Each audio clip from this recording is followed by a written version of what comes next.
To high school football and Class D quarterfinals. Yesterday, the higher seeds came away with victories, but this afternoon, Upset City was the headline between Seton and Walton. Number 1 seed, 4th ranked in the state, undefeated Walton hosting 8th seed Seton Catholic Central. Opening kickoff, and already things getting interesting. Nate Whitman on the return, and he would take it back all the way. Saints would be up 20-6 at half. Hail Mary, full of grace, the Lord is with thee. That is what I call a touchdown. But don't worry, those Warriors are not out of it. 4th quarter, it would be Trevor Zant. He would be back in the game after missing the third to injury, and he would launch one into the hands of Derek Mead. Warriors make it a ball game in this one, 28-26, as he keeps running.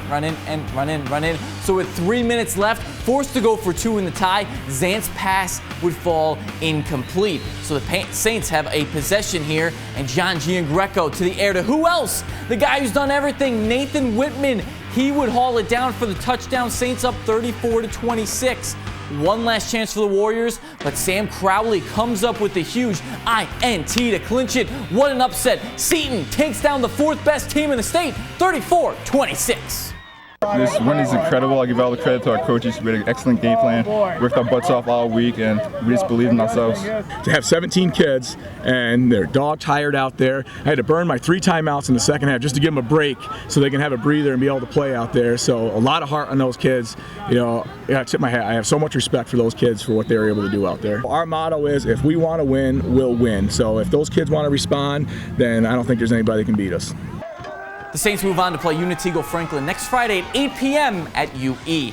The Shenango Civil War, Forks looking for 21 straight rivalry wins, already up 28-0 in the second. Mark Mullins drops back to pass, but he picked off by L.J. Watson with the INT, and this would equal 6 points for good measure. Forks up 35-0. Next possession, same result. This guy, L.J. Watson. You know what? He does one thing on defense, then one thing on offense. 30 yards on the carry. Blue Devils up 49-0. We should call him LJ Swatson, like J.J. Watt of the Houston Texans. Warriors would get on the board in the 4th, but a rough day for Mullins in the air. Here, picked off by Robert Story, and that's all the story you need to know. Blue Devils make it 21 in a row, 49-14. We always want to go into the playoffs with a win and keep our season going, and especially against our rivalry. So we just wanted to take it to them. We have to play our game. We always say we want to play our best game regardless of who we're playing. And the fact that it's CV, I mean, of course the kids want to play a little harder, and there's no doubt that they're ready today. Blue Devils likely to draw Waverly next week in Class C section semis. Emmy looking for win number 46 against McPeek, and the Elmira Express. Second quarter, 4th and goal. Just like our show on Sunday, Palmer would be flushed out and throws an incomplete pass here as the ball goes to the Express. But on the next possession, the train stops in the end zone. Hunter Hazen doing some hazing to Anthony Olmick for the first points of the game at 2-0. Later in the quarter, Balmer calls his own number on the option, rushes 42 yards into the end zone for the score, and guess what? Just like that, 8-0 Spartans. And then with 10 seconds left, no timeouts in the second quarter, it's a Balmer to Palmer special. Look at the hands by Michael Palmer, grabbing it in through double coverage for a 14-0 lead heading into half. And ME just marches their way to number 46 and an 8-0 record to end the regular season. Balmer with the keeper on the option. He finds Pater. 3 touchdowns in the game. Spartans, they go on to roll 29-0. I think the great thing about today was that we were able to keep the ball and keep it away from them. You know, we had some nice, long, sustained drives, which is what our hope was.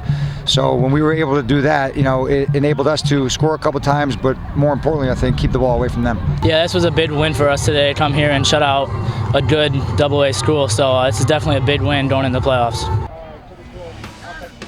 Emmy will play Susquehanna Valley next week in their first playoff contest. Speaking of them, Class B's final spot between SV and Windsor, opening drive, and it's that guy, Marquise Jackson. He'd be going to target the cameraman right here. Hey, buddy, I'm looking for you. End zone, 8-0 SV. Black Knights, though, respond. Jake Conroy, the huge QB, 6'5". How are you going to take him down? Going to the near sideline and down at the 25-yard line. Just a straight-up truck. A few plays later, Conroy keeping it again, far sideline and into the end zone. That's my best truck impression. That's the last time they'd find the promised land as Sabres cruise 34-6.